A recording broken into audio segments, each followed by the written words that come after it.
শুভ সন্ধ্যা বন্ধুরা। আজ হলো ২৬ ফেব্রুয়ারি বৃহস্পতিবার। আজকের সন্ধ্যার বিশেষ বিশেষ খবর হলো, মুখ্যমন্ত্রীকে দলের সিদ্ধান্তই শিরোধার্য বললেন সর্বানন্দ সোনোয়াল। বিজেপি তৃতীয়বারের মতো ক্ষমতায় এলে পরে কি মুখ্যমন্ত্রী পদে বদল করতে পারে?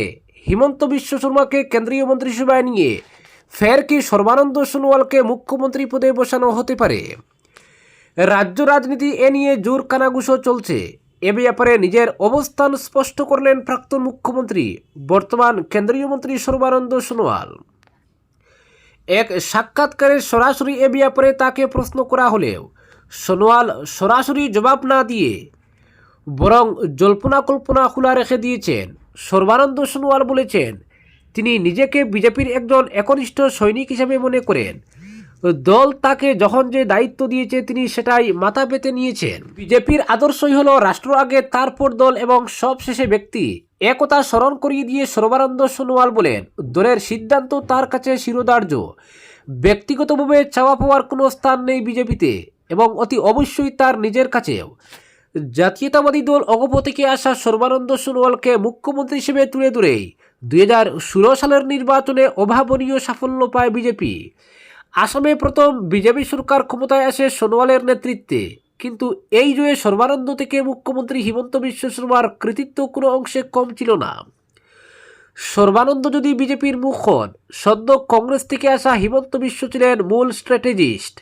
পরবর্তীতে রাজ্যের প্রথম বিজেপি সরকারে সর্বানন্দ মুখ্যমন্ত্রী পদে থাকলেও তার ডিফ্যাক্টো হয়ে ওঠেন হিমন্ত বিশ্ব। অধিকাংশ বিধায়কই তার পক্ষে। বিজেপির চাণক্য অমিত শাহ এটা বুঝতে পেরেছিলেন, ফলে 2021 সালের নির্বাচনে বিজেপির কোনো ঘোষিত মুখ্যমন্ত্রী ছিল না। সর্বানন্দের পাশাপাশি হিমন্ত বিশ্বকেও সমান গুরুত্ব দিয়ে 21-এর নির্বাচনে ময়দানে নামে বিজেপি। এতটাই গুরুত্ব যে নরেন্দ্র মোদী প্রকাশ্য জনসভায় বারবার সর্বানন্দ হিমন্ত বিশ্বকে মেরে রাম লক্ষণ বলে ঘোষণা করেছেন। 21-এ নিরঙ্কুশ সংখ্যাগরিষ্ঠতা পায় বিজেপি, এবং এরপরই শুরু হয় টান টান সাসপেন্স, কে হবেন মুখ্যমন্ত্রী। দিল্লিতে অমিত শাহের বাড়িতে রুদ্ধশ্বাস রুদ্ধোদ্ধার বৈঠক, পালা করে একবার সর্বানন্দ একবার হিমন্ত বিশ্বকে ডাকা হয়, এবং অধিকাংশ বিধায়কের সমর্থনের সুবাদে শেষমেশ মুখ্যমন্ত্রী হিসাবে হিমন্ত বিশ্বকেই ঘোষণা করা হয়। সর্বানন্দ হাসি মুখে মেনে নেন, এবং এই হাসি মুখে মেনে নেওয়াটাই হয়ে ওঠে সর্বানন্দ সোনোয়ালের সবচেয়ে প্লাস পয়েন্ট। কেন্দ্রীয় মন্ত্রী হিসেবে তাকে যথেষ্ট গুরুত্ব দেওয়া হয়। গত 5 বছর রাজ্য রাজনীতি থেকে সর্বানন্দ সোনোয়াল খুব সচেতনভাবে নিজের একটি দূরত্ব বজায় রেখে চলেছেন, কিন্তু বিজেপির অন্দরমহলে কান পাতলেই শোনা যায় এবারের প্রার্থী বাছাইয়ে সর্বানন্দকেও গুরুত্ব দেওয়া হবে।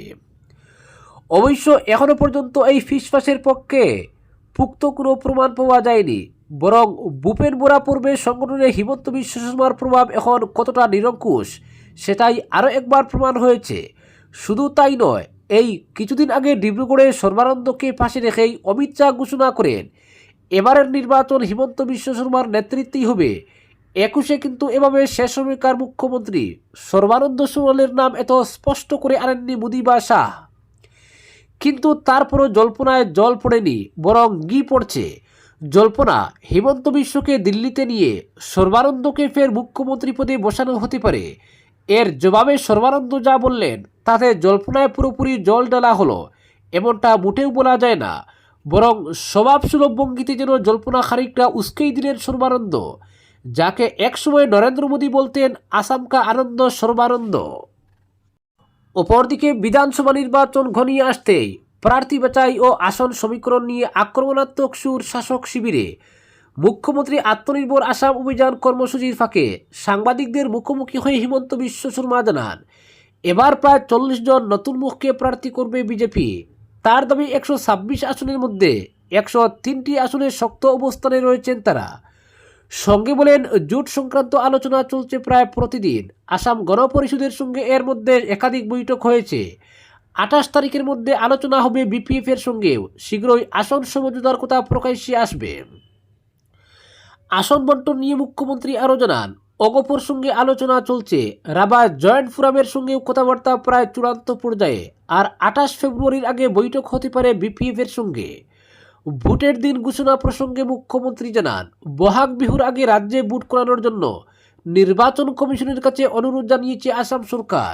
তার যুক্তি, বিহুর পর বর্ষা গনিয়ে আসে, তখন ভোট আয়োজন করা কঠিন হবে।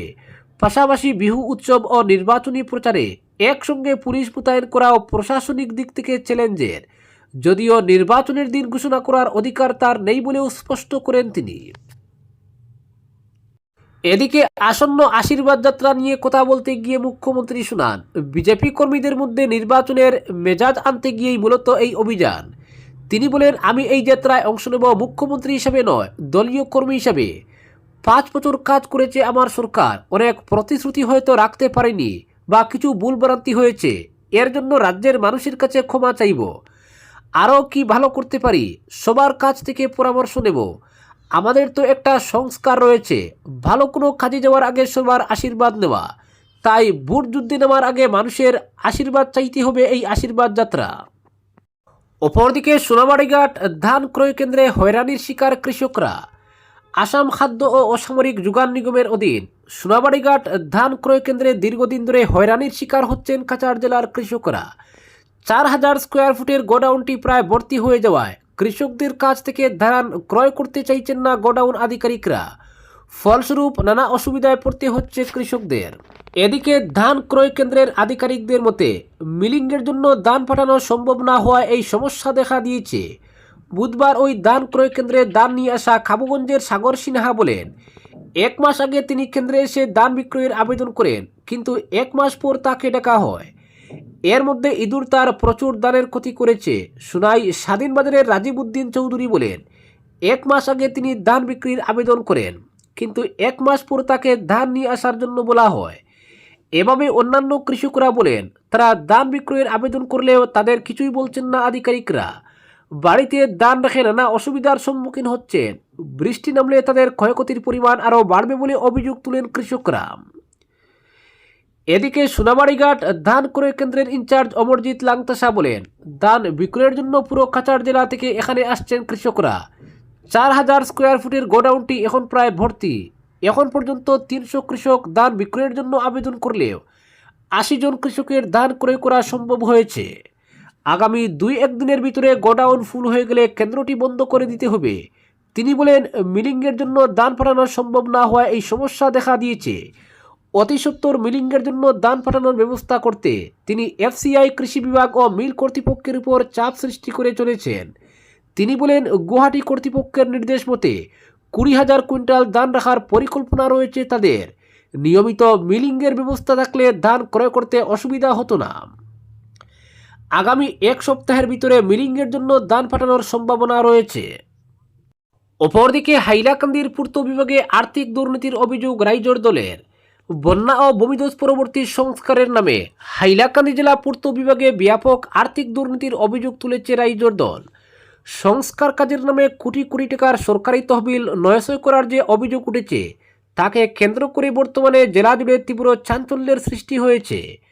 বিশেষ করে জেলার বিভাগীয় কার্যনির্বাহী বাস্তুকরের কার্যালয় থেকে প্রকাশিত নতুন দরপত্র বিজ্ঞপ্তি এই বিতর্ককে আরও উস্কে দিয়েছে। প্রকাশিত বিজ্ঞপ্তি অনুযায়ী এনডিআরএফ প্রকল্পের আওতায় 15টি নতুন প্যাকেজে পুনর্নির্মাণ ও পুনরুদ্ধারের কাজ হাতে নেওয়া হয়েছে। এই 15টি বিশেষ প্রকল্পের জন্য আনুমানিক 5,73,97,000 টাকা বরাদ্দ করা হয়েছে। কাজগুলো মূলত আলগাপুর, কাটলিচূড়া এবং হাইলাকান্দি বিধানসভা কেন্দ্রের সড়ক ও সেতুগুলোর জন্য নির্ধারিত।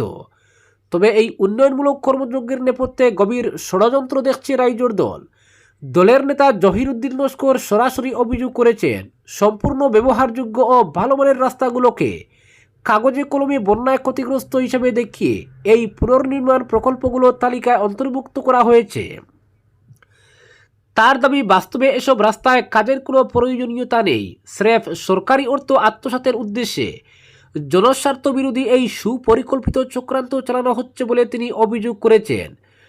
ভালো রাস্তাকে ক্ষতিগ্রস্ত দেখিয়ে কয়েক কোটি টাকা হাতিয়ে নেওয়ার এই প্রচেষ্টায় পূর্ত বিভাগের স্বচ্ছতা এখন বড়সড় প্রশ্নের মুখে। এই ঘটনায় স্থানীয় জনমনে গভীর উদ্বেগ ও তীব্র ক্ষোভের সৃষ্টি হয়েছে। সাধারণ মানুষের ট্যাক্সের টাকা এভাবে ভুয়ো ফ্লাড ড্যামেজ দেখিয়ে লুট করার অভিযোগ উঠায় প্রশাসনের ভূমিকা নিয়ে প্রশ্ন তুলছেন অনেকে। জহিরুদ্দিন লস্কর সংবাদ মাধ্যমকে জানান, জেলা কমিশনারের কাছে এ বিষয়ে উচ্চ পর্যায়ের তদন্তের দাবি জানানো হবে।